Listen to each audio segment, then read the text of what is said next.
With her swollen belly drawing shocked whispers from the crowd, Clara Bennett raised her trembling hand to purchase the scarred, shackled cowboy at the prison labor auction.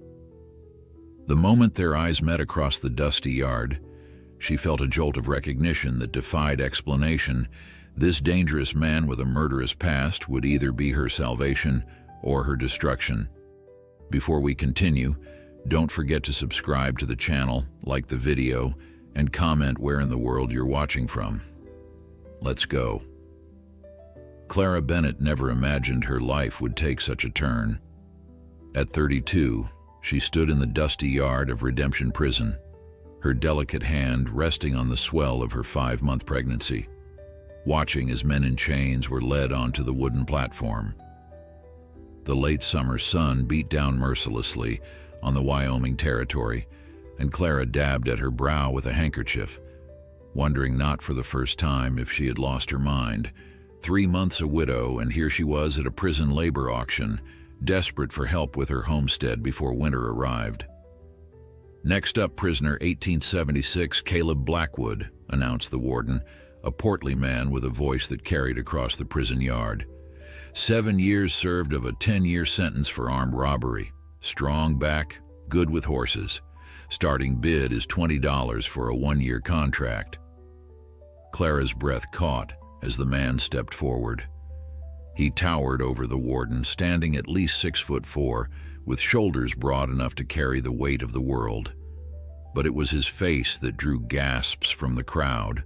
A web of scars ran from his right temple down to his jaw, twisting his otherwise handsome features into something both fearsome and compelling.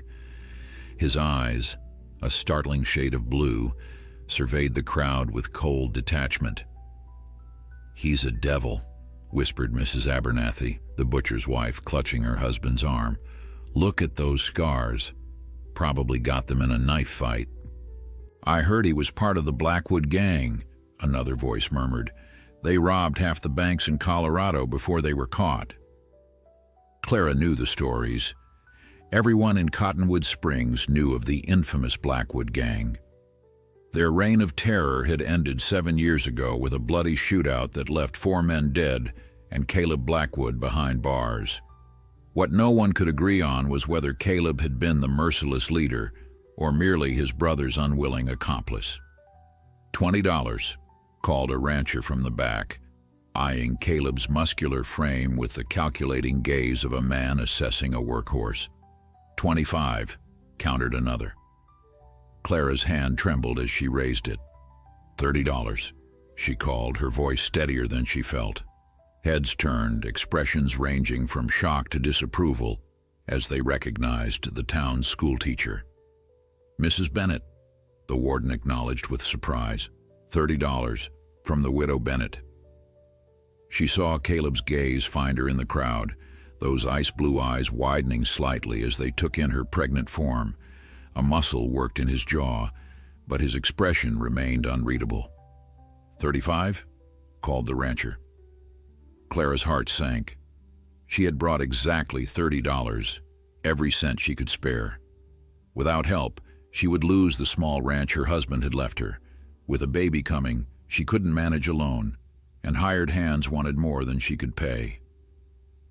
"The ladies with child," Caleb Blackwood suddenly spoke, his deep voice silencing the crowd. "And a widow by the look of it. I'll work her land for the 30. He turned to the warden. "If that's acceptable." The warden looked between them, frowning. "This isn't a charity, Blackwood. The highest bid wins." "Then consider this," Caleb said, his voice dropping to a dangerous rumble. "Put me with Decker there, and I'll be back in this prison in a week for breaking his jaw when he tries to work me like a mule. The lady looks like she has sense." A tense silence fell over the yard. Clara stood straighter, meeting the warden's gaze directly. "I may be a schoolteacher, Mr. Collins, but I grew up on a ranch. I know how to manage hired help, and I need someone strong for the winter preparations. My husband left debts that must be paid, and I have my students to consider." The warden scratched his beard, considering. Finally, he nodded. $30 for 1 year of labor. Mrs. Bennett, you understand that you take full responsibility for this prisoner. He'll report to the sheriff weekly, but he'll be under your supervision." "I understand," Clara replied, ignoring the murmurs around her. And so, on a sweltering August afternoon, Clara Bennett became the reluctant owner of a convicted criminal's labor contract. The prison clerk handed her the papers after she counted out her precious dollars, and Caleb Blackwood's manacles were removed, replaced with a single iron band around his wrist, a reminder of his status and a means for authorities to identify him. The journey back to her homestead was silent. Clara drove the wagon while Caleb sat beside her, his large frame making her feel small despite her pregnancy. 5 miles of dusty road stretched between the prison and her home, giving her ample time to question her sanity. "You should have let Decker outbid you," Caleb finally said, breaking the silence. "People will talk." "People already talk," Clara replied, keeping her eyes on the road. "A woman teaching while in the family way causes quite enough scandal in Cottonwood Springs." He studied her profile. "Your husband?" "Fever took him 3 months ago," she answered, her voice flat. "Thomas never even knew about the baby." Caleb nodded once, then fell silent again. When they crested the final hill, Clara's homestead came into view, a small cabin with a leaking roof, a barn that tilted precariously to one side, and fields that needed harvesting before the first snow. It wasn't much, but it was all she had. "That roof won't last the winter," Caleb observed. "I'm aware," Clara replied, pulling the wagon to a stop. "That's why you're here, Mr. Blackwood." For the first time, a hint of a smile touched his scarred face. "Just Caleb, ma'am. Mr. Blackwood was my father, and he was a mean drunk who died in a ditch." Clara turned to face him fully. "Then I'm Clara, not ma'am, and certainly not Mrs. Bennett to the man who's going to help me save my home." That evening, after showing Caleb to the small room off the barn where he would sleep, Clara sat at her kitchen table and read through the contract she had signed. The terms were clear. Caleb would work her land for 1 year. He would not leave the property without her permission, except for his weekly check-in with the sheriff. If he ran, the remainder of his sentence would be doubled. If he caused trouble, he would return to prison immediately. At the bottom of the page, a note had been added in the warden's handwriting. "Prisoner claims to be innocent of the murders attributed to the Blackwood gang. Evidence inconclusive." Clara ran her fingers over the words. Innocent or guilty, it made little difference now. She needed him, and he needed freedom, however limited. As her baby kicked within her, Clara made a silent promise that she would not judge this scarred man on his past, only on his actions in the present. The next morning, she found Caleb already at work, shirtless in the early dawn light, repairing the fence that separated her small pasture from the road. His back bore more scars than his face, long, thin lines that could only have been made by a whip. Prison justice or something from his mysterious past. Clara watched from the porch as he worked, his movements efficient and skilled. When he turned and saw her, he didn't reach for his shirt as most men might have. Instead, he straightened, meeting her gaze directly, allowing her to see him fully. Scars, strength, and the chains of his past that still bound him. "The fence first," he called to her, "then the roof. After that, we'll see to the harvest." Clara nodded, resting her hand on her belly. "I'll have breakfast ready in 20 minutes," she replied, and for the first time since Thomas died, she felt something close to hope. Word spread quickly through Cottonwood Springs. By the time Clara arrived at the schoolhouse Monday morning, the whispers had already taken root like weeds after a spring rain. She felt the stares as she walked down Main Street, her lesson books clutched against her chest, her pregnancy now impossible to hide beneath her modest gray dress. "Good morning, Mrs. Bennett," Sheriff Tate said, tipping his hat as he intercepted her path. His kind face was creased with concern. "I heard about your acquisition at the prison auction." "Mr. Blackwood is working out well," Clara replied evenly. "He's already repaired the north fence and started on the roof." "I'm sure he has," the sheriff said, lowering his voice. "But Clara, a woman in your condition, alone with a convicted criminal—" "A man serving his debt to society," she corrected. "And I'm hardly alone. The Wilsons are just over the ridge." "The Wilsons are 3 miles away," Sheriff Tate countered. "If Blackwood decided to—" "He won't," Clara said with more confidence than she felt. "Now, if you'll excuse me, I have 20 children waiting to learn their letters." Inside the schoolhouse, Clara found her students unusually subdued. Even Billy Thornton, who typically couldn't sit still for more than 5 minutes, remained glued to his seat. As she wrote the day's arithmetic problems on the board, young Sarah Wilson raised her hand. "Yes, Sarah?" "Ma says you bought yourself a murderer," the 10-year-old said bluntly. "Says he'll cut your throat while you sleep."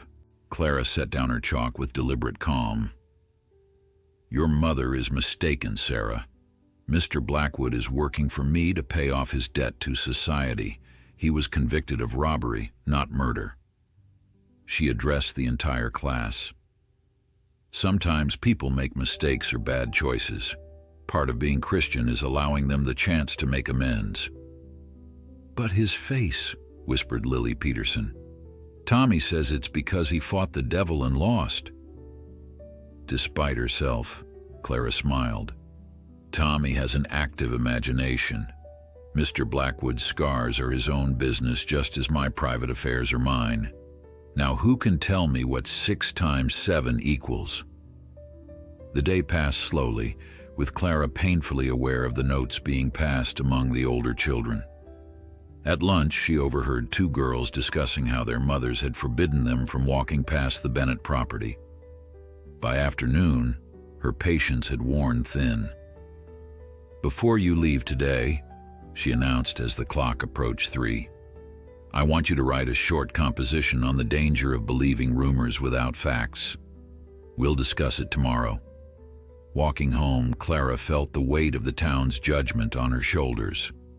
She had always been respected in Cottonwood Springs, first as the young woman who'd arrived 5 years ago to take over the schoolhouse, then as Thomas Bennett's wife.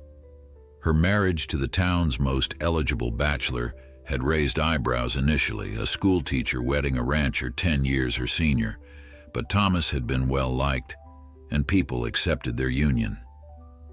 Now, she was the pregnant widow who had brought a criminal into their midst. Clara straightened her spine. Let them talk. They hadn't faced the prospect of winter with a failing roof and no hands to bring in the harvest. As her cabin came into view, Clara stopped short. Caleb was on the roof, shirtless in the late afternoon sun, systematically replacing the rotted shingles. The sight was so reminiscent of Thomas that tears sprang unexpectedly to her eyes.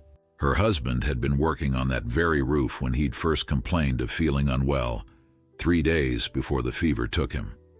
Caleb spotted her and raised a hand in acknowledgement. By the time she reached the porch, he had climbed down the ladder, pulling his shirt back on as he approached. "The south side's done," he reported. "Found more damage than expected on the north. Might need to replace some of the supports." Clara nodded, fighting back her tears. "Can it wait until after the harvest?" "It'll have to," he replied. "We've got a week, maybe less, before that wheat needs cutting." "We?" His scarred lip quirked slightly. "Unless you're planning to wield a scythe in your condition." "I can drive the wagon," Clara said defensively. "I'm not an invalid." Caleb studied her for a moment. "Never said you were. But there's no need to strain yourself when I'm here to do the heavy work." He gestured toward the house. "Made stew. Thought you might be tired after teaching." Clara blinked in surprise. "You cook?" "Prison kitchen for 2 years," he replied with a shrug. "Better than breaking rocks." Inside, Clara found the table set and a pot of fragrant stew simmering on the stove. The cabin was tidier than she'd left it that morning, and a fresh bunch of wildflowers sat in a jar by the window. The simple gesture of domestic care made her throat tighten. "Thank you," she said softly. "This is, unexpected. Don't thank me yet. Might be inedible." But the stew was delicious. Venison with wild onions and the last of her garden carrots. They ate in companionable silence until Clara finally asked the question that had been burning in her mind since the auction. "Are you innocent? Of the murders, I mean." The warden's note said, "Does it matter?" Caleb interrupted, his voice suddenly hard. "To you? To this arrangement?" Clara considered his question carefully. "I suppose it doesn't change our agreement. But yes, it matters to me whether the man sleeping 50 yards from my home killed 5 people or was wrongfully accused." Caleb set down his spoon and looked at her directly. "I never murdered anyone, Mrs. Bennett. Not the guard they said I killed during the Silverton bank robbery, not the teller in Durango, and not the family in that farmhouse outside Boulder." His eyes held hers, unflinching. "But proving that from behind prison walls isn't easy, especially when your brother was the real Blackwood gang leader and you share his name and his face." "Your brother?" "Jacob," Caleb said, the name sounding like a curse on his lips. "My twin brother, who died in that shootout 7 years ago and took the truth with him to hell." Clara absorbed this information, searching his scarred face for deception and finding none. "If you're innocent, why did you plead guilty?" A shadow passed over Caleb's features. Sometimes a man makes choices to protect what little he has left. He stood abruptly. "Need to check on your mare before dark. She seemed off this morning." After he left, Clara sat at the table, pondering his words. In her 5 years as a teacher, she'd developed a keen sense for when someone was lying. Caleb Blackwood wasn't telling her everything, but she believed him about the murders. That night, as she prepared for bed, Clara heard the soft strains of a harmonica drifting from the barn.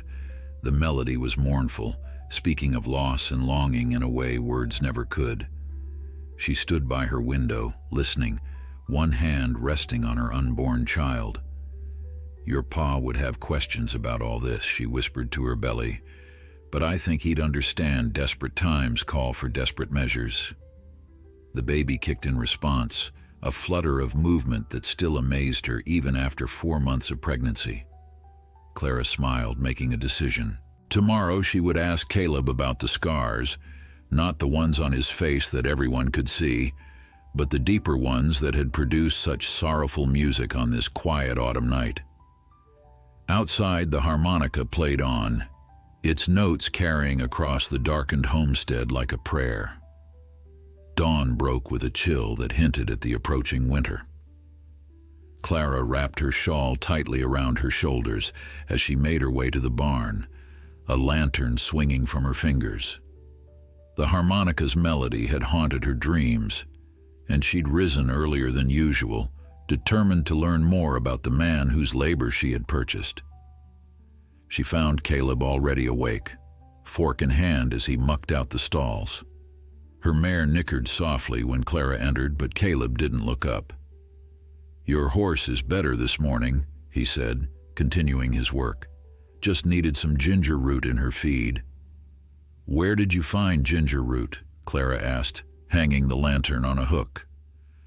"Dug it up by the creek yesterday. Wild ginger grows all through these parts if you know where to look." He finally glanced her way. "You're up early." "Couldn't sleep," she admitted. "The baby's restless these days." Caleb nodded, his eyes dropping briefly to her rounded belly before returning to his task. "My mother used to say that means you're carrying a boy, active even before they draw their first breath." "You've never mentioned your mother before." "You've never asked." His tone wasn't accusatory, merely factual. Clara moved closer, settling herself on a hay bale. "I'm asking now." For a moment she thought he might refuse to answer. Then he leaned the pitchfork against the wall and faced her, wiping his hands on his worn trousers. "She was a good woman, too good for my father. Died when Jacob and I were 15. His expression softened slightly at the memory. "She played the harmonica, taught me when I was 7, said music was God's way of speaking directly to the soul." "And your father?" The softness vanished. "Mean drunk, like I told you. Beat her, beat us, especially Jacob. Said it was to toughen him up." Caleb touched his scarred cheek unconsciously. "Didn't have these then. Got them later." "How?" Clara asked gently. Caleb's eyes met hers, measuring, judging whether she deserved the truth. Finally, he sighed. "After Mother died, Jacob changed. Started running with a rough crowd, getting into trouble. I followed him, tried to keep him out of the worst of it. Then came the war." "You fought in the war?" Clara asked, surprised. "Union Army, both of us. Jacob saw it as an adventure. I saw it as duty. We were at Gettysburg." His voice grew distant. "After, Jacob couldn't settle. Said he'd seen too much blood to go back to normal life. I wanted a ranch, maybe a family someday." He fell silent and Clara waited, sensing there was more to come. "The scars came the night I tried to stop him from robbing a Union paymaster's office," Caleb finally continued. "Jacob had a knife. Said he'd cut anyone who stood in his way, even his own brother." His finger traced the jagged line from temple to jaw. "I didn't believe him until I felt the blade." Clara's hand flew to her mouth. "Your own brother did that to you?" "And then left me for dead," Caleb confirmed. "When I recovered, I tracked him west. Took nearly 2 years to find him. By then, he'd formed the Blackwood Gang. I tried one last time to pull him back from the edge." His eyes darkened with memory. "Instead, he pulled me over with him." "How?" "Drugged me. Used my face, our identical face, to confuse witnesses. Made sure I was seen at robberies while he committed murders elsewhere." Caleb's hands clenched into fists. "By the time I realized what he was doing, it was too late. We were both wanted men." "That's why you couldn't prove your innocence," Clara said softly. "With identical faces, and my brother dead in that shootout taking the truth with him." Caleb nodded grimly. "The prosecutor offered me a deal, plead guilty to the robberies, and they wouldn't pursue the murder charges. 10 years instead of the noose."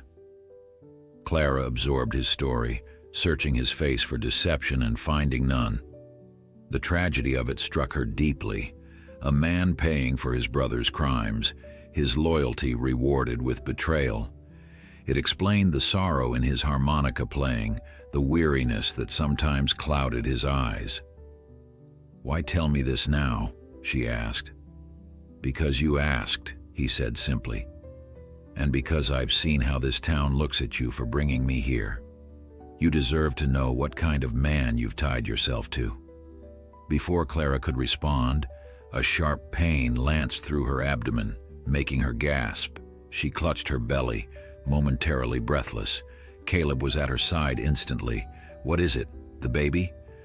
"Just a cramp," Clara managed, though her face had paled. "Dr. Mills says they're normal, but—" Another spasm cut off her words. This time the pain was sharper, more insistent. Fear flashed through her as she felt a trickle of warmth between her thighs. "Something's wrong," she whispered, panic rising in her throat. "It's too early. The baby isn't due for 3 more months." Without hesitation, Caleb swept her into his arms. "I'm taking you to town. Where's the doctor's office?" "Main Street," Clara replied, clinging to his shoulders as another pain washed over her. "Beside the general store, but Caleb, you can't leave the property without—" "Damn the contract," he growled, already striding toward the wagon. Your life and the babies matter more than my freedom." The journey to town was a blur of pain and fear for Clara. Caleb drove the wagon with grim determination, urging the horses faster than she'd ever seen them move. She fought to stay conscious, focusing on his strong profile, the set of his jaw that brooked no argument from fate itself. They reached Cottonwood Springs just as the stores were opening. Heads turned and whispers erupted as Caleb carried Clara down Main Street, her gray dress stained with blood. Sheriff Tate emerged from his office, hand moving to his gun when he spotted the prisoner away from the Bennett property. "Blackwood," he called. "Stop right there." "She's losing the baby," Caleb shouted back, not slowing his pace. "Get the doctor now." To his credit, Sheriff Tate immediately changed course, running ahead to the doctor's house. By the time Caleb reached the small medical office, Dr. Mills was waiting at the door, hastily pulling on his coat. "Bring her in," he ordered, all questions about Caleb's presence forgotten in the face of medical emergency. "Mrs. Wilson," he called to a woman passing by, "I need your help." Caleb laid Clara gently on the examination table, her face now ashen with pain and fear. When Mrs. Wilson entered and began to shoo him out, Clara grabbed his hand. "Don't leave," she whispered. "This ain't proper," Mrs. Wilson objected, him being what he is. "He stays," Clara insisted weakly, her fingers tightening around Caleb's. Dr. Mills gave a curt nod. "He can wait outside the door. I'll call if she asks for him." In the hallway, Caleb paced like a caged mountain lion, each of Clara's muffled cries striking him like physical blows. Sheriff Tate stood guard, his expression torn between suspicion and grudging respect. "You knew coming to town would land you back in prison," the sheriff said after a long silence. Caleb didn't pause his pacing. Wasn't a choice. Could have run, had the wagon horses. This made Caleb stop, turning to face the lawman with disbelief. "And leave her bleeding in a barn?" He shook his head. "What kind of man do you think I am?" "The kind with a price on his head in 3 states," Sheriff Tate replied evenly. "The kind who did 10 years hard time." "Then you don't know me at all." Caleb resumed his pacing, adding more softly, "Though I can't blame you for that. Took me years to know myself." Before the sheriff could respond, Dr. Mills emerged from the examination room, wiping his hands on a towel. Both men turned to him anxiously. "She's stable," the doctor announced, "and the baby's holding on. It was a threatened miscarriage, but we've stopped the bleeding for now." "For now," Caleb echoed, tension evident in every line of his body. Dr. Mills eyed him curiously before answering. "Mrs. Bennett will need complete bed rest for at least 2 weeks. No teaching, no housework, no stress of any kind. After that, she'll need to take extreme care until delivery." "I'll see to it," Caleb said firmly. "You'll be back in Redemption Prison by sundown," Sheriff Tate countered. "You broke the terms of your release." "No," came Clara's voice from the doorway. She stood there in a borrowed robe, pale but determined. "He broke the terms to save my life and my child's. I won't have him punished for that." Sheriff Tate removed his hat, turning it nervously in his hands. "Mrs. Bennett, the law is clear. Blackwood left your property without authorization. That means—" "I authorized it," Clara interrupted, her voice stronger than her pale appearance suggested. "As his contract holder, I have the right to direct his movements." She shifted her gaze to Dr. Mills. "Isn't that right, Doctor? Surely there's some provision for medical emergencies." The doctor cleared his throat. "There is indeed, though it's rarely invoked. If a prisoner's labor is contracted to a private citizen, that citizen may authorize temporary leave of the designated boundaries in cases of dire necessity." He looked at Sheriff Tate. "Saving a woman and her unborn child certainly qualifies, I'd think." The sheriff frowned, clearly unhappy, but unable to dispute the logic. There's still the matter of him being unsupervised in town. He wasn't unsupervised, Clara countered. I was with him the entire time. You were barely conscious. Then you supervise him now, she said firmly. Escort us home, Sheriff, see that we arrive safely. Check on us daily if you must, but you will not send this man back to prison for saving my life. The standoff lasted several tense seconds before Sheriff Tate finally sighed. Fine. But I'll be sending a telegram to the warden at Redemption, getting his official ruling on this matter. Do what you must, Clara replied, then swayed slightly, her momentary strength faltering. Caleb moved instinctively to support her but stopped himself, aware of the watching eyes. Dr. Mills had no such hesitation, taking Clara's elbow and guiding her back to the examination room. You need to rest before attempting the journey home, the doctor insisted. Mrs. Wilson will bring you some broth. When the door closed behind them, Caleb turned to Sheriff Tate. You know she's right. What I know, the sheriff replied, keeping his voice low, is that you've somehow managed to gain that woman's trust, and I can't figure why. Thomas Bennett was my friend. His widow and unborn child are under this town's protection. Then we want the same thing, Caleb said quietly. I gave her my word I'd see her through the winter. I mean to keep it. Something in his tone made the sheriff study him more carefully. This is just a contract to you? Labor for early release? Caleb met his gaze steadily. Would you believe me if I said it was more? No, Sheriff Tate answered honestly. But I'm beginning to wonder if I should. By late afternoon, Dr. Mills deemed Clara strong enough to travel, though he insisted she lie in the back of the wagon on a makeshift bed of blankets. The return journey was slow, with Sheriff Tate riding alongside and Caleb driving with exaggerated care over every bump in the road. Word had spread through town, and as they departed, Clara noticed a small gathering of women outside the general store. Mrs. Abernathy stepped forward, approaching the wagon with a covered basket. For you, Clara, she said, placing it beside her. Chicken soup and fresh bread. The ladies and I thought...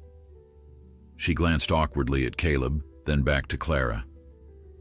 Well, in your condition, you shouldn't be cooking. Thank you, Martha, Clara replied, genuinely touched by the gesture. That's very kind. Mrs. Abernathy lowered her voice. Is it true what they're saying? That he carried you all the way from your homestead when you started bleeding? Clara nodded, without hesitation. I owe him my baby's life. The older woman's expression softened as she looked at Caleb, seeing perhaps for the first time the man beyond the scars and prison record. Well then, she said, straightening her shawl, perhaps we've been too quick to judge. By the time they reached the homestead, the sun was setting, painting the small cabin in hues of gold and amber. Sheriff Tate helped Clara down from the wagon while Caleb unhitched the horses. I'll be back tomorrow to check on you, the sheriff told her, and I expect you to follow the doctor's orders about bed rest. I will, Clara promised, then added with a small smile, though I don't know how I'll manage the harvest if I'm confined to bed. Sheriff Tate glanced at Caleb, who was leading the horses to the barn. I suppose that's what you bought him for, isn't it? After the sheriff departed, Caleb carried Clara into the cabin despite her protests that she could walk. He set her gently on her bed, then built up the fire in the hearth and warmed Mrs. Abernathy's soup. You don't have to wait on me, Clara said as he brought her a steaming bowl. I'm not an invalid. Doctor's orders, Caleb reminded her. Complete bed rest, unless you want me to fetch the sheriff back to enforce it. The threat, delivered with the first hint of humor she'd seen from him, made Clara smile. That won't be necessary. She took a spoonful of soup, then asked, What about the harvest? I'll handle it. Alone? It's 20 acres, Caleb. He shrugged. I've done more with less help. Don't worry about the wheat. Worry about keeping that baby safe. Clara watched him move about her small cabin, his large frame somehow not as intimidating as it had been days earlier. Thank you, she said softly, for what you did today. Not many men would risk their freedom for a woman they barely know. Caleb stopped, his back to her. I know enough, he said, so quietly she almost missed it. That night, after ensuring Clara was comfortable and had everything she needed within reach, Caleb returned to his room in the barn. But sleep eluded him. The events of the day kept replaying in his mind. The fear when he saw her blood, the desperate race to town, the way her hand had clutched his in the doctor's office. It troubled him how quickly Clara Bennett had come to matter to him. 7 years in prison had taught him to guard himself, to keep everyone at a distance. Caring was a weakness that others would exploit. But when she had whispered, "Don't leave," in that examination room, something long dormant had awakened in his chest. Dawn found him already at work in the fields, scythe in hand as he began the harvest alone. The methodical rhythm of the work helped clear his mind, focusing his thoughts on the simple necessity of bringing in the wheat before the weather turned. Clara woke to find a breakfast tray beside her bed. Oatmeal with wild berries, still warm, and a cup of willow bark tea that Dr. Mills had recommended for pain. Through the window, she could see Caleb in the distant field, his powerful form moving steadily through the golden wheat. For 7 days, he worked from sunrise to sunset, stopping only to prepare Clara's meals and check on her condition. At night, exhausted, he would sit by her bed and read to her from one of Thomas's books, mostly dime novels and farming almanacs, but he brought a surprising depth to even the simplest text. On the 8th day, Clara woke to the sound of voices outside. Looking through her window, she saw Caleb standing in the yard, facing 5 men on horseback. Her heart jumped with fear until she recognized Bill Wilson and his sons, along with 2 other neighboring ranchers. "We've come to help with your harvest, Mrs. Bennett," Bill called when he spotted her at the window. "Sheriff mentioned you were laid up and this fellow was trying to bring it in alone." Clara's eyes filled with unexpected tears. In 5 years of marriage to Thomas, the Wilsons had rarely offered more than a distant nod, disapproving of Thomas's choice to marry an educated Easterner. "That's very kind," she managed to call back. "Thank you." Bill turned to Caleb, extending his hand. "Wilson, my place is just over the ridge." After a moment's hesitation, Caleb accepted the handshake. "Blackwood." "We know who you are," one of the other ranchers said. "Heard what you did for the widow. Man doesn't risk prison to save a woman and child unless there's some good in him." With the additional help, the harvest was completed in just 2 days. Clara watched from her enforced bed rest as the men worked together, Caleb seamlessly directing their efforts as if he'd been running a ranch all his life. On the evening they finished, Mrs. Wilson arrived with a wagon full of food, and the men ate on Clara's porch, their voices and laughter drifting through the open window. "Never thought I'd break bread with a Blackwood," she heard Bill Wilson say. "My cousin lost his savings in that Durango bank robbery." "Wasn't me," Caleb replied quietly. "That was my brother's doing." "So the stories are true? You had a twin?" "Had" being the operative word. Clara's forced confinement lasted 2 weeks, though Dr. Mills insisted she continue taking extra precautions throughout her pregnancy. By the time she was allowed to move about the cabin again, the first snow had dusted the Wyoming landscape, a gentle warning of the harsh winter to come. During those quiet days of recovery, something had shifted between her and Caleb. The barrier of formality that had existed between contract holder and laborer had thinned, replaced by a tentative but growing trust.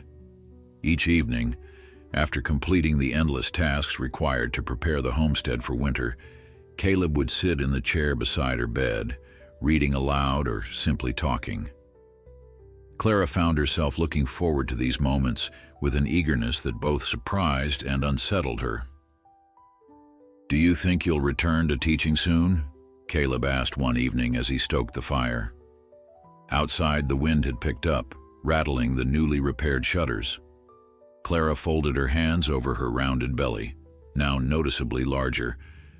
"Dr. Mills says I can return for half-days next week, provided someone drives me to and from the schoolhouse." She looked up at him. "Would you mind?" "It's what you're paying me for, isn't it?" he replied, but the harshness of the words was softened by the slight curve of his lips. "Is it?" Clara asked quietly. "It seems we've moved beyond the strict terms of the contract these past weeks." Caleb sat down heavily in the chair beside her, his large hands clasped between his knees. In the firelight, his scars appeared less severe, more like shadows across his face than permanent marks. "We have," he admitted, "though I'm not sure what to call this arrangement now." "Friendship, perhaps," Clara suggested. He seemed to consider this, turning the word over in his mind as if examining an unfamiliar object. "I haven't had a friend in 7 years. Not sure I remember how it works." "It's simple," Clara said, smiling. "Friends look out for each other. They share truths. They trust." "Trust," Caleb repeated. "That's the hardest part." Clara reached out impulsively, covering his clasped hands with her own. "You trusted me with your story, about Jacob, about what really happened. That's a start." For a moment, Caleb looked at her hand resting on his, a touch so casual yet so profound in its implications. Then he gently withdrew, standing to add another log to the fire. "There's more to that story," he said, his back to her. "Parts I didn't tell you." "I'm listening," Clara said, sensing his need to unburden himself. Caleb was silent for so long that Clara thought he might have changed his mind. Then, still facing the fire, he began to speak. "The night Jacob died in that shootout, I was there.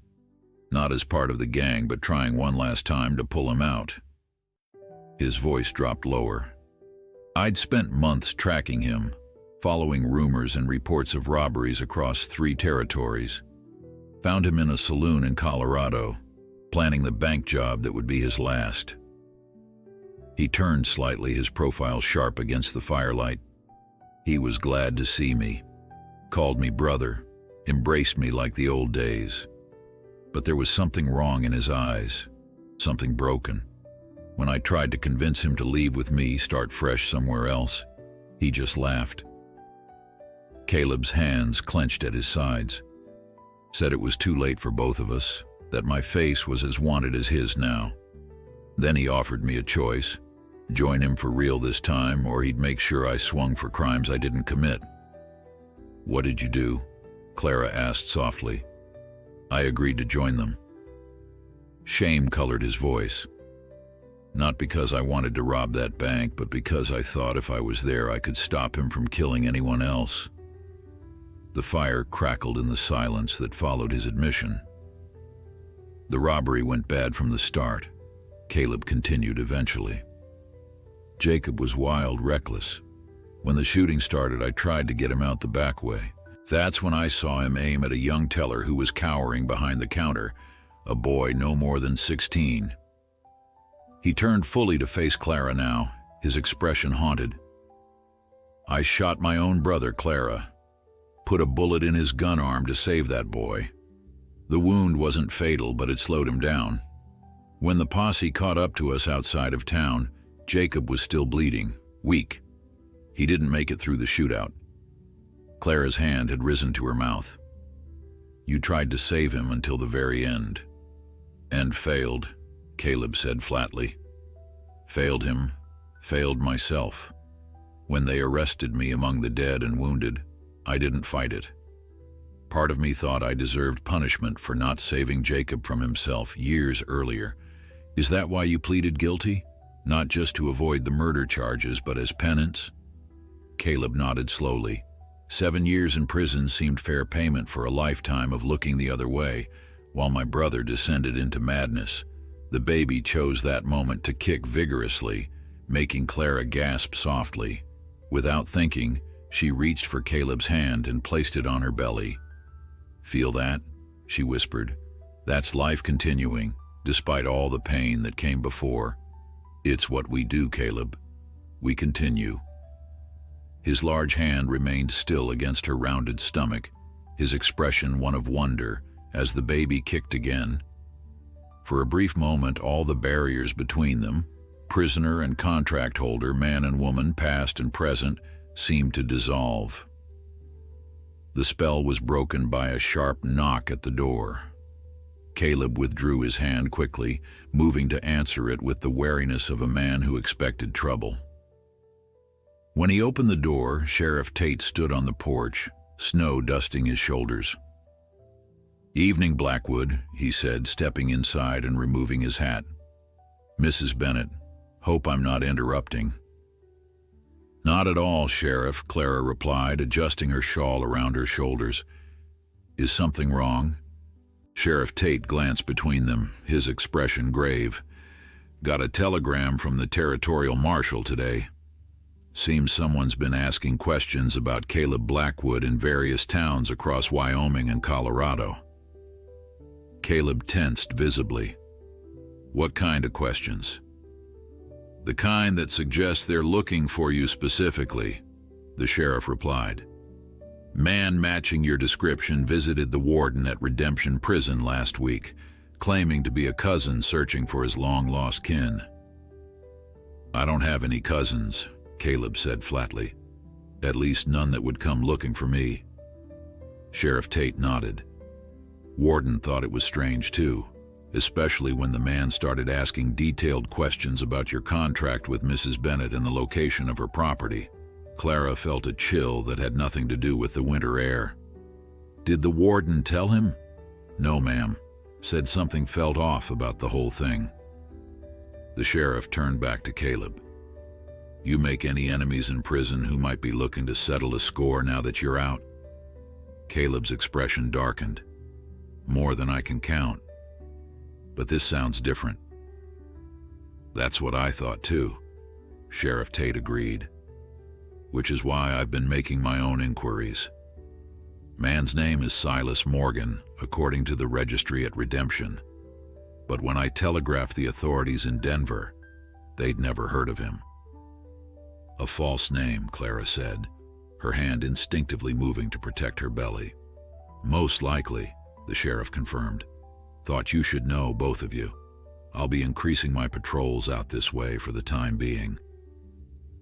After Sheriff Tate left, a heavy silence fell over the cabin. Caleb moved to the window, scanning the darkness outside with narrowed eyes. "It could be nothing," Clara said, though she didn't believe it. "It's not nothing," Caleb replied grimly. "Someone's looking for me and they don't want to be identified." "But who? And why now?" Caleb turned to her, his expression resolute. "I don't know, but I won't let them bring trouble to your door. Maybe it's time I moved on." "No," Clara said firmly, rising from her chair despite her condition.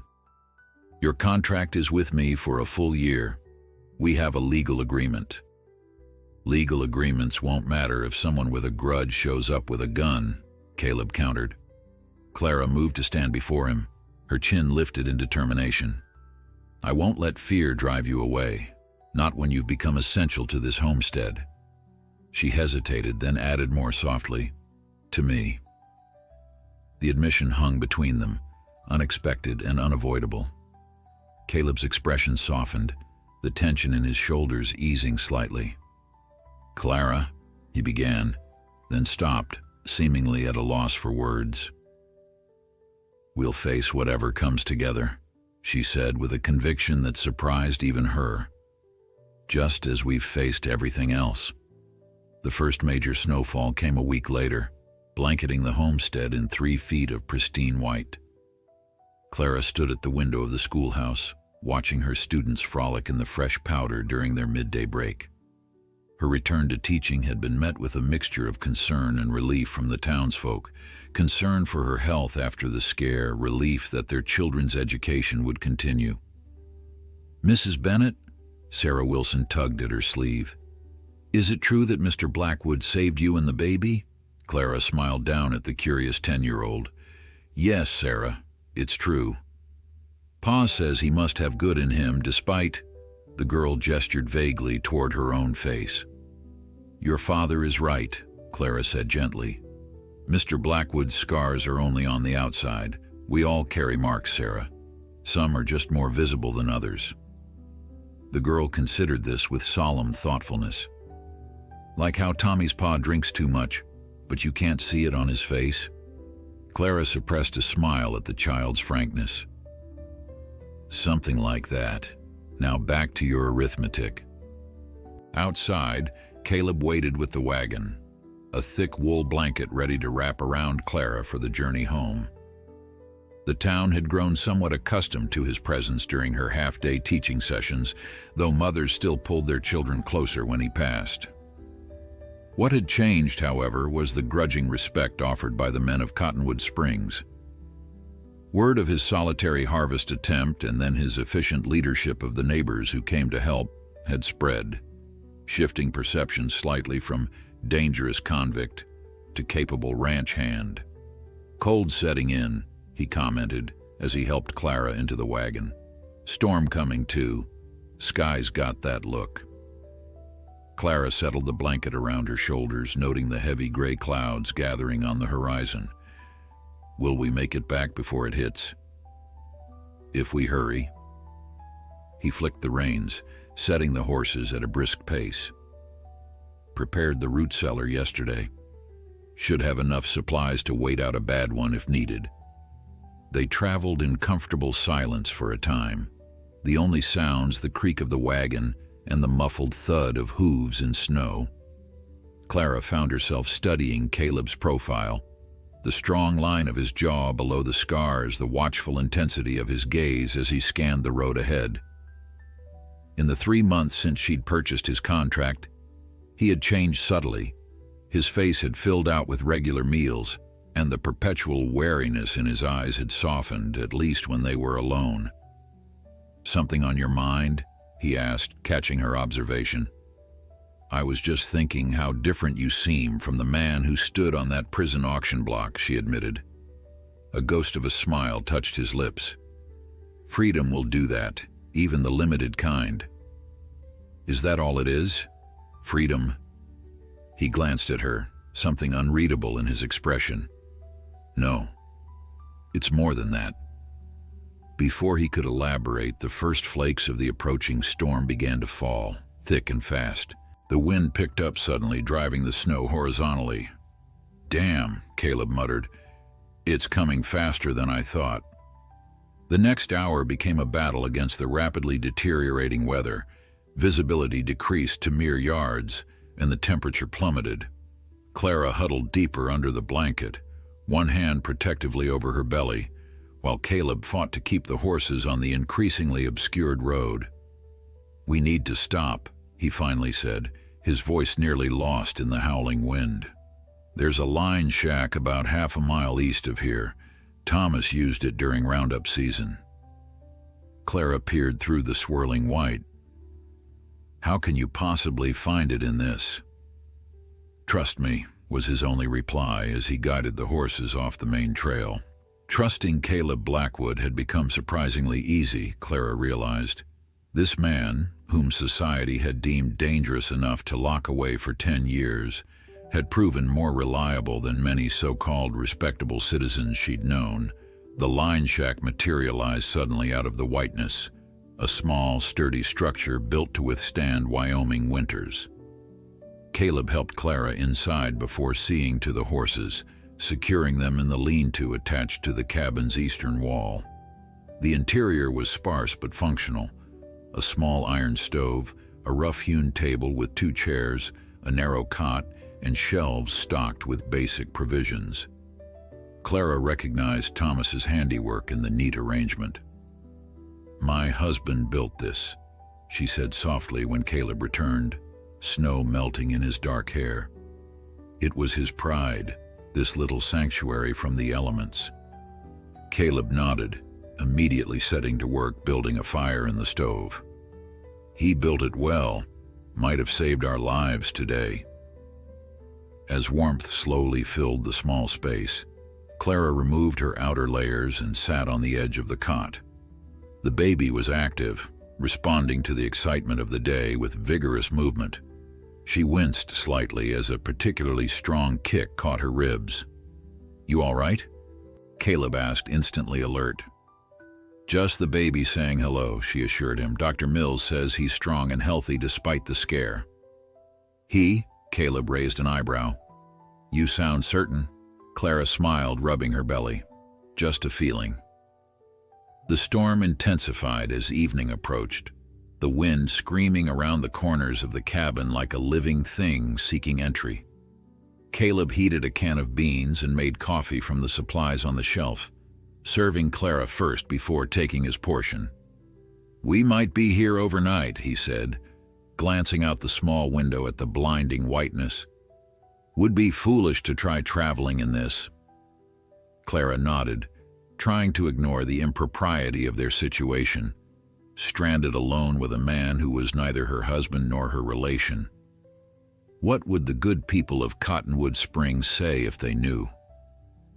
"You're worried about appearances," Caleb observed, reading her expression with unsettling accuracy. "A bit," she admitted, though it seemed silly under the circumstances. "I can sleep with the horses," he offered. "The lean-to is sheltered enough."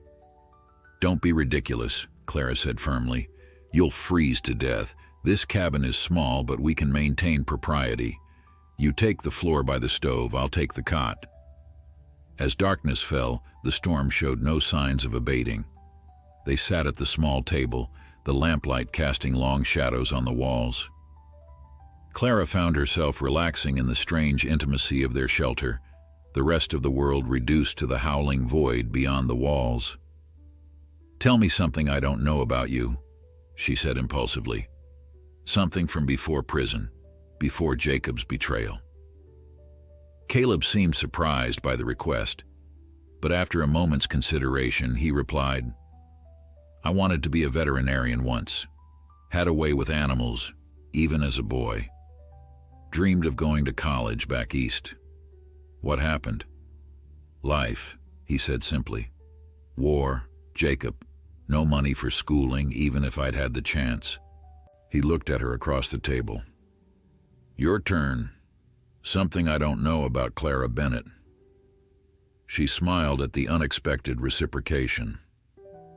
"I was engaged once before Thomas, to a banker's son in Boston. He broke it off when my father lost his shipping business in the Panic of '73. "His loss," Caleb said quietly. The simple statement, delivered without artifice, warmed Clara more than the stove's heat. They continued sharing stories as the evening progressed. Clara's journey west to take the teaching position, Caleb's brief time as a cavalry scout after the war, small glimpses into the people they had been before life's hardships had shaped them. When the lamp began to sputter, signaling the late hour, Clara reluctantly prepared for sleep. Caleb arranged his bedroll on the floor near the stove, turning his back as she changed into the spare nightdress she kept in her teaching bag. "Caleb," she said as she settled onto the cot, "about that man asking questions at the prison." "Try not to worry," he replied, though his tone belied the reassurance. "Sheriff Tate's keeping watch." "But who do you think it could be?" He was silent for so long that Clara thought he might have fallen asleep. Finally he spoke, his voice low and troubled in the darkness. "There were others in the Blackwood gang, men who got away before the shootout, men who might believe I betrayed them by surviving, by taking the deal I did. And they'd come for revenge after all these years. Some hatreds don't fade with time," he said grimly, "especially if they think I might have hidden away some of the gang's money before my arrest."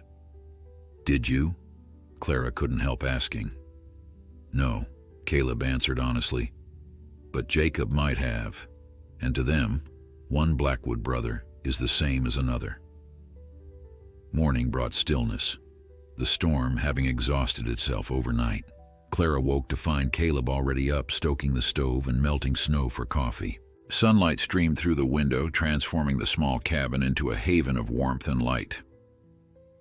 "Roads should be passable by midday," he said, handing her a steaming cup. "Got the horses fed and ready." Clara accepted the coffee gratefully, noting how domestic the scene felt, as if they were any normal couple sharing a morning ritual rather than a pregnant school teacher and her contracted laborer.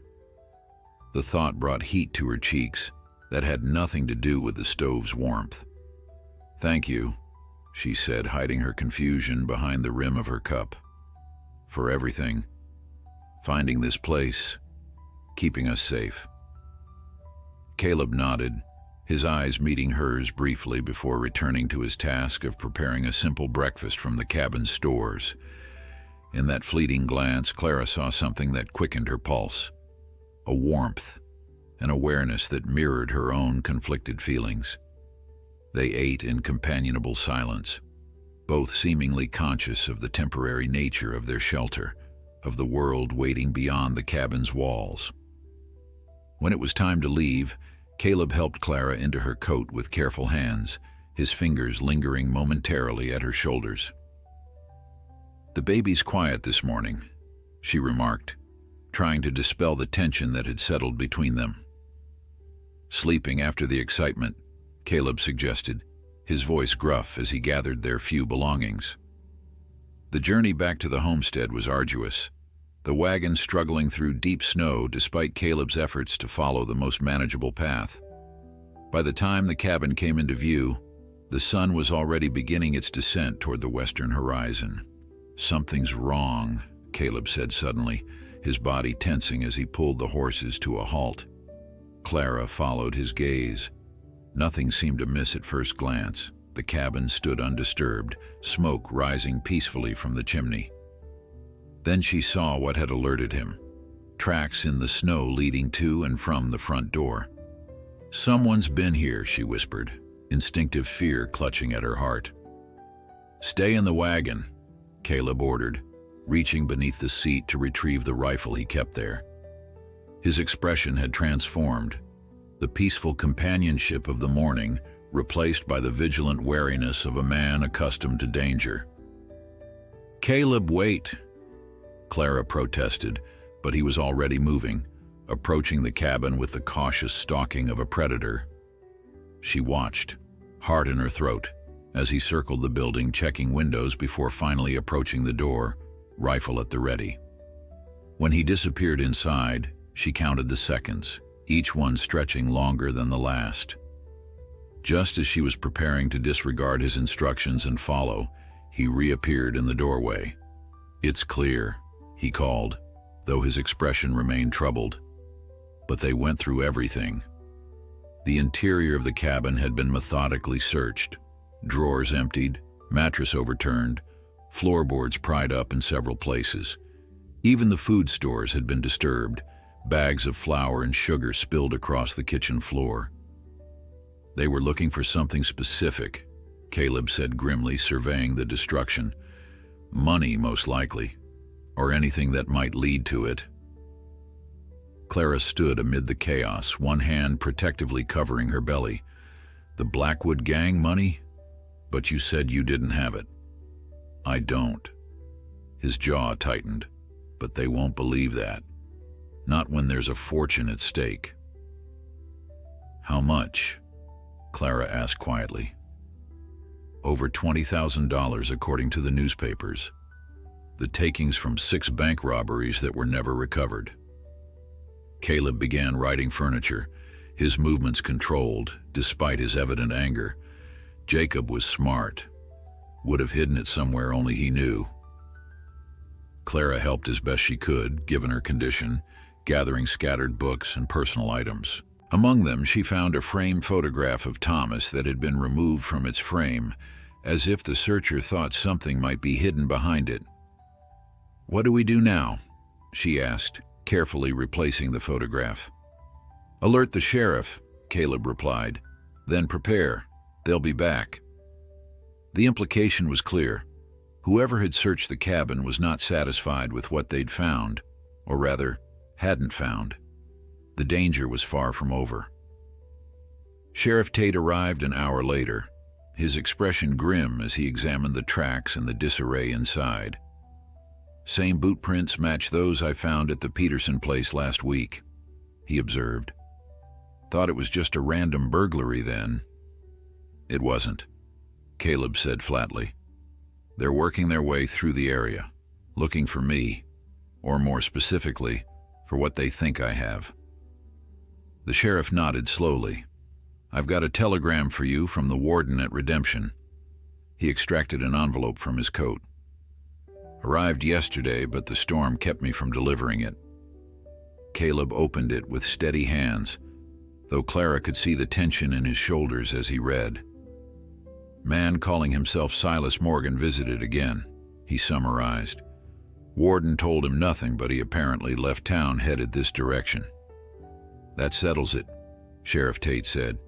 "Mrs. Bennett, I think you should stay in town until this is resolved. Reverend Matthews and his wife have offered their spare room." "No," Clara replied firmly. "This is my home. I won't be driven from it by threats." "Clara," Caleb began, his use of her first name drawing a sharp look from the sheriff. "These aren't ordinary thieves. If they were part of the Blackwood gang, they're killers who won't hesitate to use you to get what they want. All the more reason I won't leave you here alone to face them," she countered. The sheriff looked between them, his expression unreadable. "I don't have the authority to force you, Mrs. Bennett, but I strongly advise against this course of action." "Your advice is noted," Clara said with finality. "But my decision stands." After Sheriff Tate departed, promising to increase patrols in the area, Clara and Caleb finished restoring order to the cabin. As evening approached, Caleb methodically checked and loaded every weapon on the property. Thomas's old hunting rifle, the revolver Clara kept in her bedside drawer, and his own rifle from the wagon. "You should sleep," he told her as she struggled to stifle a yawn. "I'll keep watch." "And when will you rest?" she asked. "When this is over." The hardness in his voice reminded her of how he'd spoken in those first days after the prison auction. Distant, guarded, expecting the worst from the world and himself. "Caleb," she said softly, moving to stand before him. "We'll get through this. Together." He looked down at her, conflict evident in his eyes. "I never should have stayed here after the harvest. Should have found a way to move on, keep this danger from your door." "And go where?" Clara challenged. "Back to prison for breaking your contract? Running with a price on your head?" She placed her hand on his arm, feeling the tension in his muscles. "Besides, I wouldn't have let you go." The admission hung between them, honest and unavoidable. Caleb's expression softened, and for a moment, Clara thought he might reach for her. Instead, he gently removed her hand from his arm. "You should rest," he repeated, his voice gentler now. "Both of you." That night, Clara lay awake in her bed, listening to Caleb's measured footsteps as he patrolled the cabin. The baby moved restlessly within her, responding to her anxiety with kicks and rolls. She placed both hands on her swollen belly, whispering reassurances she didn't entirely feel. "It will be all right," she murmured. "Your father would be proud of how brave we're being." But as she spoke the words, Thomas's face was no longer the first to come to mind when she thought of a father for her child. Instead, she pictured Caleb, his strong hands gentle as they crafted a cradle from pine boards, his deep voice reading bedtime stories, his watchful protection extending to her child as it now extended to her. The realization should have troubled her. Instead, it brought a strange peace that finally allowed her to drift into sleep. She woke before dawn to the sound of a horse approaching at speed. Caleb was at her bedroom door instantly, rifle in hand. "Stay down," he whispered. Away from the windows. Clara slipped from the bed, wrapping her robe around her nightgown as she moved to the corner furthest from the window. Through the thin curtains she could see the faint glow of approaching dawn, painting the snow-covered landscape in shades of purple and gray. It's a single rider, Caleb reported, peering cautiously through the front window. The tension in his shoulders eased slightly. It's Bill Wilson. Clara released the breath she'd been holding. At this hour, something must be wrong. Caleb unbarred the door as Wilson reined his lathered horse to a stop in the yard. The rancher's face was grim, his breath clouding in the frigid morning air as he dismounted. Blackwood, he nodded, then seeing Clara in the doorway. Mrs. Bennett, sorry for the early call, but Sheriff Tate sent me. 3 strangers rode into town last night asking questions about a man matching your description. He looked pointedly at Caleb. They're staying at the hotel, but Tate noticed them studying a map of the area. He thinks they'll be heading this way before noon. Caleb's expression hardened. Did he get names? 2 registered as Smith and Jones, Wilson replied with a snort. The 3rd didn't give a name at all, paid in gold double eagles, which caught Martha's attention at the hotel desk. Blackwood gang money, Caleb said grimly. They always favored gold, Wilson nodded. Sheriff's gathering a few men to come out here, but he wanted you warned right away. He hesitated, then added, I've got room at my place for Mrs. Bennett if you think that's wise. Before Caleb could respond, Clara stepped forward. Thank you, Mr. Wilson, but I'm staying. This is my home. The rancher looked between them, something like understanding dawning in his weathered face. Well then, I'll head back and join the sheriff's group. Should be here by mid-morning. He mounted his horse, then added, I was wrong about you, Blackwood. Thought a man with your history couldn't change. Seems I misjudged. After Wilson departed, Caleb barred the door again and turned to Clara. Pack a bag, he said, his tone leaving no room for argument. Just essentials. If they come before the sheriff, we need to be ready to leave quickly. I told you I'm not... I know what you told Wilson, he interrupted. But if these are the men I think they are, they won't hesitate to use you to get what they want. His eyes dropped to her pregnant belly, or to hurt what matters most to you. The quiet threat to her unborn child silenced Clara's protests. She packed quickly, a change of clothes, her husband's pocket watch, the small pearl-handled revolver Thomas had insisted she learn to use. When she emerged from the bedroom, she found Caleb had pushed the heavy oak table against the front door as an additional barricade. If we have to leave, we'll go out the back, he explained, checking the ammunition for his rifle. There's a ravine a quarter-mile east that leads to the Wilson property, deep enough to keep us hidden if we need to move on foot. You've planned this, Clara realized. Caleb's expression was grim. I've been planning escape routes since the day I arrived. Old habits from years on the run with Jacob.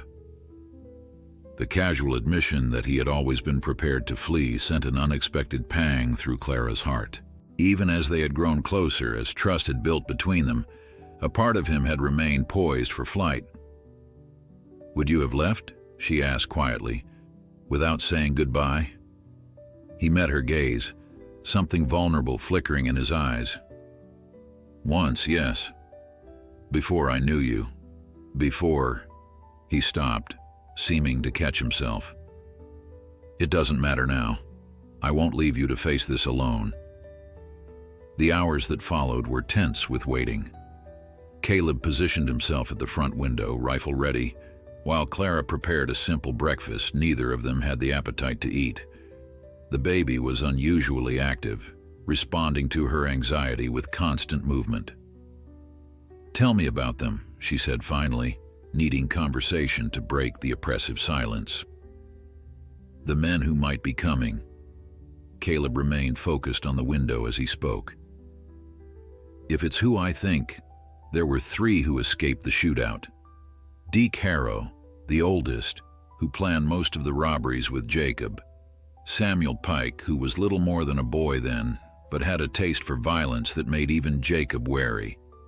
And Lucas Reed, the quietest of the bunch, former cavalry like me, deadly with a rifle. And they believe you have the money. They know Jacob didn't have it when he died. I was the only other person who might know where he hid it. His jaw tightened. Problem is, I don't. Jacob didn't trust anyone completely, not even his twin. Would they believe that if you told them? Caleb's laugh was hollow. Men like that, who've been chasing a fortune for 7 years. No, they wouldn't believe me if I swore on a stack of Bibles. Clara moved to stand beside him at the window, her hand finding his arm in a gesture that had become natural between them. Then what do we do? Wait for the sheriff, he replied, though his tone suggested he placed little faith in that option. Or fight, if it comes to that. I won't let you face them alone, Clara said firmly. Caleb turned to her then, his scarred face softening. Clara, he began, then stopped, seeming to struggle with words. If something happens today, if things go wrong, don't, she whispered, pressing her fingers against his lips. Don't say goodbye. The gesture crossed an invisible boundary that had existed between them for months. Caleb caught her hand, holding it against his chest where she could feel the steady beating of his heart. For a moment, they stood frozen in the pale winter sunlight, the rest of the world fading away. Then he lowered his head and Clara rose on tiptoes to meet him. The kiss was gentle at first, tentative, as if both feared the other might pull away. When neither did, it deepened into something that spoke of longing kept in check for too long, of feelings neither had dared to name. When they finally parted, Clara's cheeks were flushed, her breathing unsteady. Caleb's eyes held a warmth she had glimpsed only in rare, unguarded moments. I've wanted to do that since the day you rid Tennyson to me, he admitted, his voice rough. Why didn't you? A dozen reasons, all of them right, none of them strong enough anymore. His thumb traced the curve of her cheek. You're carrying another man's child. I'm a convicted criminal with a year left on my sentence. The list goes on. And yet, Clara murmured, leaning into his touch. And yet, he agreed, the ghost of a smile touching his lips. The moment was shattered by the sound of approaching horses, not from the direction of town, but from the west, where the road wound through stands of pine before reaching the homestead. Caleb moved instantly, pushing Clara behind him as he peered through the window. 3 riders, he reported, his voice dropping to the hard, flat tone she had heard only when danger threatened. Coming fast. The sheriff, Clara asked, though she already knew the answer. No, sheriff would come from town east of here. Caleb checked his rifle one last time. It's them. Clara's hand moved to her belly, a protective gesture that didn't escape Caleb's notice. His expression hardened with resolve. Get your coat, he said quietly. We're leaving. Now. They slipped out the back door into the biting cold, Caleb leading Clara by the hand. The snow was deep, hampering their progress as they made for the ravine he had mentioned. Clara's breath came in short, strained gasps, her advanced pregnancy making the hurried movement difficult.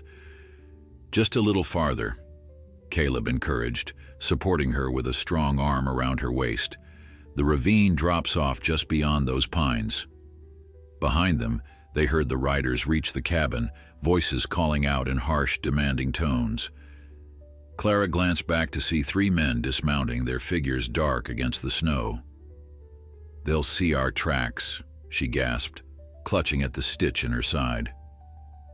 Can't be helped, Caleb replied grimly. Once we reach the ravine, the trail's harder to follow. Wilson's place is 3 miles that way. if we can reach it before they catch up.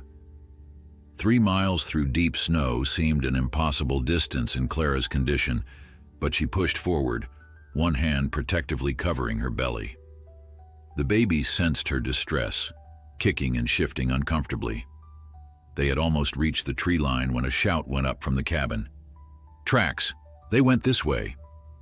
"Run," Caleb urged, practically lifting Clara as they plunged into the sparse cover of the pines. The ravine appeared before them, a 15-foot drop into a creek bed now filled with snow, sheltered on both sides by steep embankments. "I'll go first," Caleb said, sliding down the slope to test its stability.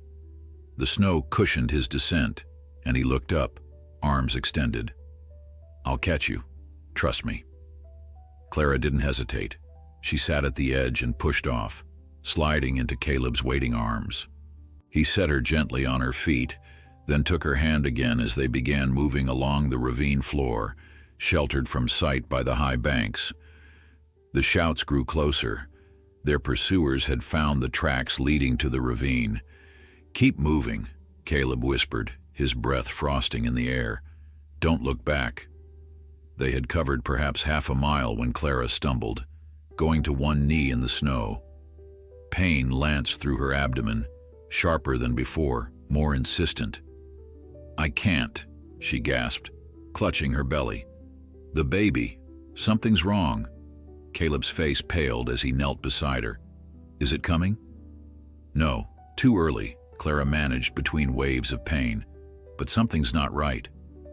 The sound of horses reached them. Their pursuers had found a way into the ravine and were closing fast. Caleb made a swift decision, lifting Clara into his arms despite her protests. "There's a cutout in the bank ahead," he said, setting off at a careful but rapid pace. "Old Buffalo Wallow might give us some cover." The hollow in the ravine wall was barely deep enough to qualify as a cave, more an indentation where years of spring runoff had carved away the soil and softer rock, but it offered concealment, and Caleb eased Clara into its shadows just as the riders rounded the bend behind them. "Stay absolutely still," he breathed against her ear, his body positioned to shield hers from view. 3 horses moved slowly along the ravine floor, their riders scanning the snow for signs of passage. Clara could see them through the curtain of Caleb's arm. Hard-faced men with cold eyes, weapons drawn and ready.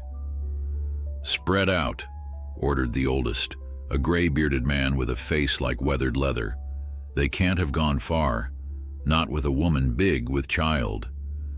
"Maybe they cut up out of the ravine," suggested a younger man, barely more than 20, with a puckered scar splitting his eyebrow. "No," countered the third, a lean man with calculating eyes. "Snow's undisturbed on the banks. They're still in the ravine." Caleb's hand moved slowly to his holster, drawing his pistol with practiced silence. Clara held her breath, one hand pressed to her mouth to stifle any sound of pain as another cramp seized her. The riders split up, the youngest continuing down the ravine while the other 2 dismounted to search more carefully. The older man moved toward their hiding place, eyes narrowed as he studied the snow. "Found something, Deke," called the lean man, pointing to a faint disturbance in the snow near the opposite bank. "Looks like they might have tried climbing out here." The older man, Deke Harrow, Clara realized, hesitated, then turned toward his companion. "Check it out, Reed. I'll keep looking this way." Caleb's finger tightened on the trigger as Harrow moved closer to their hiding place, 10 feet away. 5. The man's eyes scanned the ravine wall, passing over their concealment once, then returning more slowly for a second look. Recognition dawned in his weathered face. Well, he drawled, raising his rifle. "Caleb Blackwood.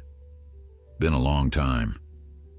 "Long enough, Deke," Caleb replied, his voice steady despite the gun aimed at his chest. "Still chasing ghosts and stolen gold?" "Ain't ghosts if you're standing right in front of me," Harrow countered. "And that gold is as real as it gets. 20,000 in double eagles, stashed away by that brother of yours." Jacob never told me where he hid it, Caleb said. You're wasting your time. Harrow's laugh was cold. Now why don't I believe you? Twins tell each other everything, especially when one's dying. And you were there when he took his last breath. I was there, Caleb acknowledged. But Jacob wasn't the sharing type, even at the end. The other men had noticed the conversation and were converging on their position. Clara felt Caleb tense, calculating odds, measuring distances. That the teacher? Asked the youngest, nodding toward Clara. His eyes held a gleam that made her skin crawl. Pretty thing, even in her condition. Leave her out of this, Caleb warned, his voice dropping to a dangerous register. She knows nothing. Maybe, Harrow conceded, but she might provide some persuasion if your memory needs jogging. He gestured with his rifle.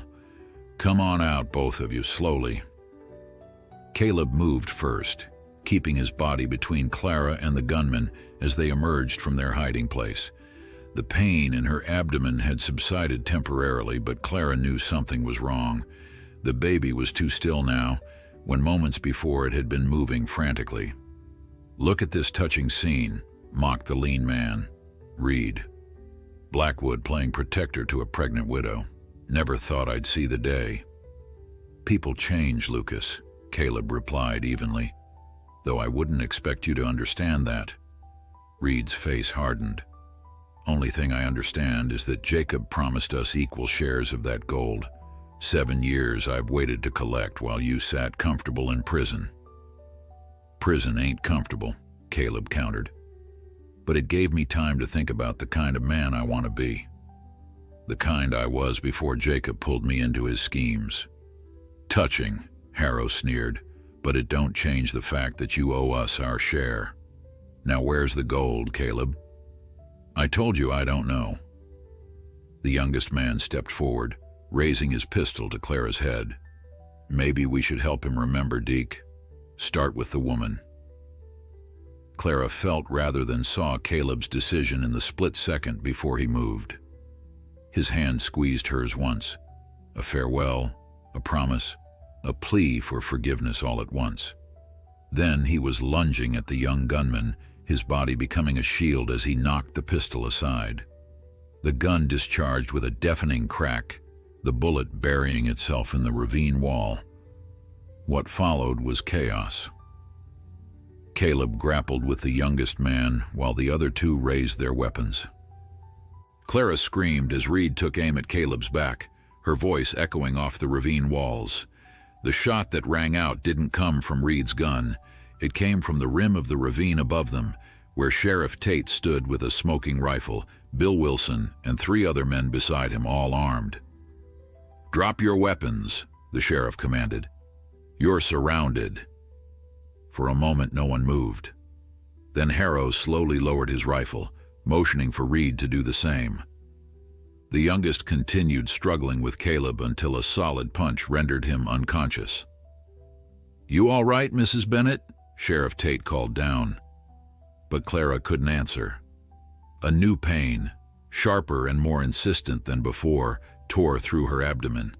She doubled over, a warm gush of fluid soaking through her dress as she collapsed to her knees in the snow. "The baby," she gasped, clutching Caleb's arm as he rushed to her side. "It's coming." Time became a blur of pain and fear for Clara. Strong arms carried her through the snow. Caleb's arms, she knew, though she could barely focus on his face through waves of agony. Voices swirled around her, urgent and concerned. "Get her to Wilson's place," she heard Sheriff Tate order. "It's closest." "Too dangerous to move her far," countered a woman's voice. "Mrs. Wilson," Clara realized dimly. "Baby's coming now, ready or not." They fashioned a makeshift stretcher from coats and rifles, carrying Clara as gently as possible back to her own cabin, while Caleb held her hand, his face etched with worry. Behind them, Sheriff Tate and his men marched the captured outlaws at gunpoint. The cabin was warm when they arrived, the fire still burning from earlier that morning.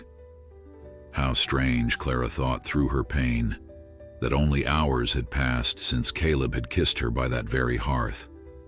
It felt like a lifetime ago. "Get her to the bed," Mrs. Wilson commanded, taking charge with the confidence of a woman who had birthed 7 children of her own and helped deliver countless others. "Sarah, fetch clean linens from the chest. Bill, we need more hot water."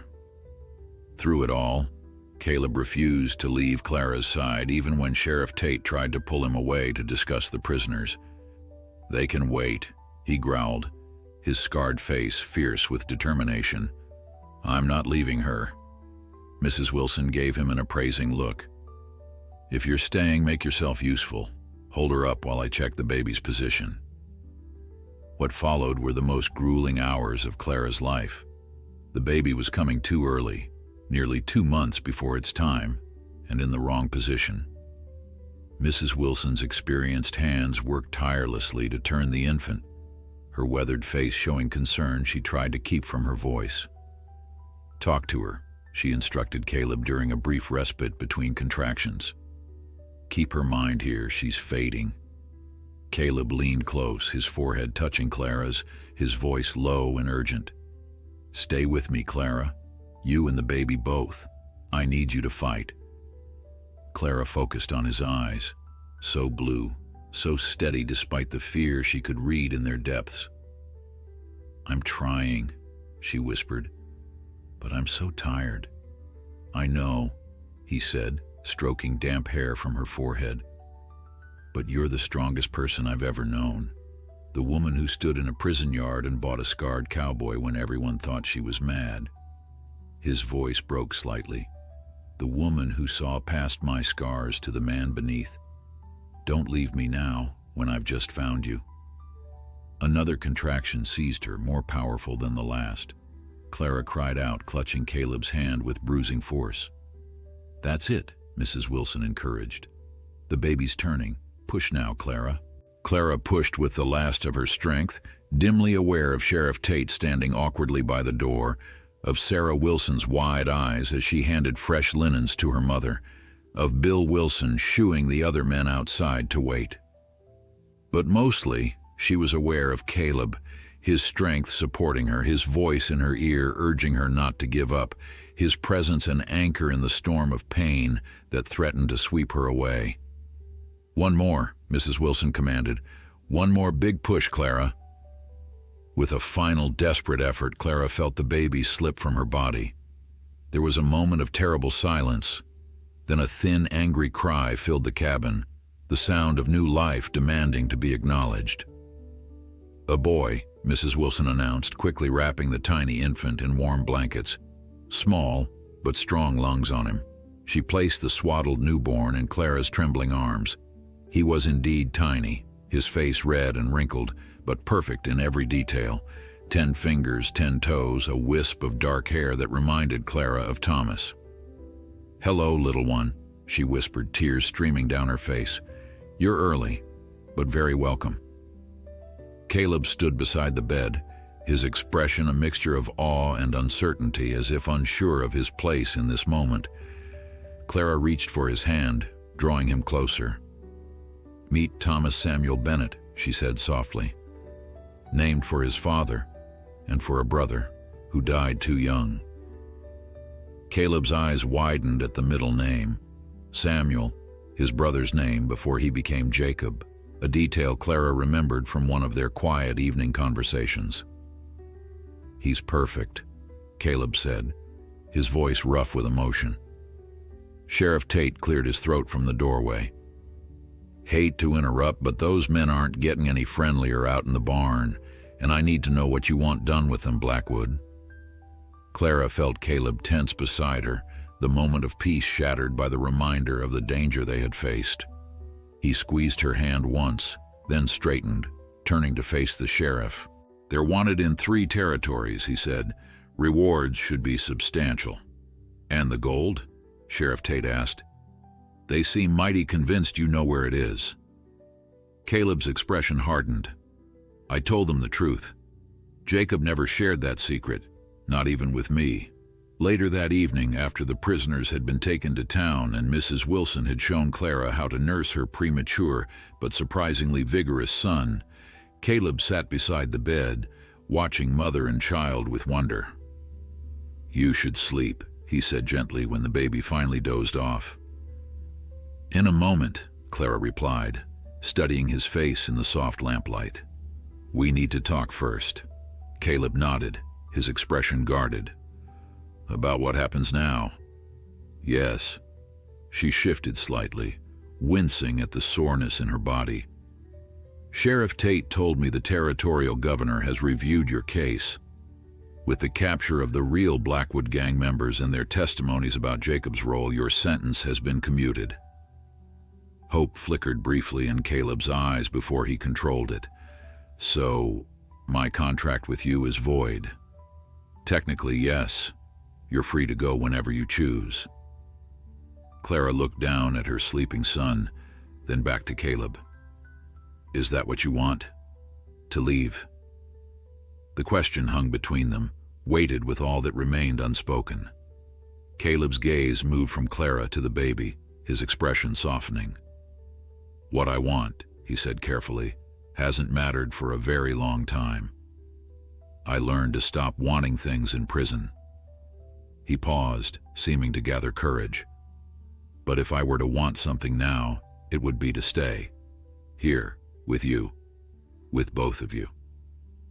Clara's heart swelled with emotion too complex for simple naming. "Even though the baby isn't yours? Even with all the talk it would cause?" "This town's already seen me at my worst and decided I might be worth something after all," Caleb replied with a small smile. "And the baby?" He hesitated, then continued more softly. "The baby could be mine in all the ways that matter if you'd allow it." "And me?" Clara asked, her voice barely above a whisper. "Would I be yours as well?" Caleb reached out, his scarred fingers gently touching her cheek. "Only if you wanted to be. I have nothing to offer but myself, and that's a damaged gift at best." Clara leaned into his touch, her eyes never leaving his. "It's the only gift I want." 3 months later, on a bright spring morning, Clara Bennett became Clara Blackwood in a simple ceremony in Reverend Matthews's church. Little Thomas, thriving despite his early arrival, was held by Mrs. Wilson, who wept unashamedly throughout the service. Sheriff Tate stood as Caleb's best man, a friendship that had developed slowly but genuinely in the aftermath of the outlaws' capture. Most of the town attended, their initial suspicion of Caleb having gradually transformed into acceptance and, in many cases, respect. As they exchanged vows, Clara thought of the strange journey that had brought them to this moment, from a prison auction yard to a snow-filled ravine, from practical contract to profound love. Her new husband's scars no longer drew her attention. They were simply part of the face she had come to cherish. When Reverend Matthews pronounced them husband and wife, Caleb's kiss was gentle but filled with promise. As they turned to face their friends and neighbors, Clara knew that some might still whisper about the school teacher who had purchased a scarred cowboy's contract only to marry him months later. Let them talk, she thought, her hand secure in her husband's larger one. Some prices were worth paying for the treasures they brought, and some scars, visible or hidden, only proved the strength of the heart that had survived them.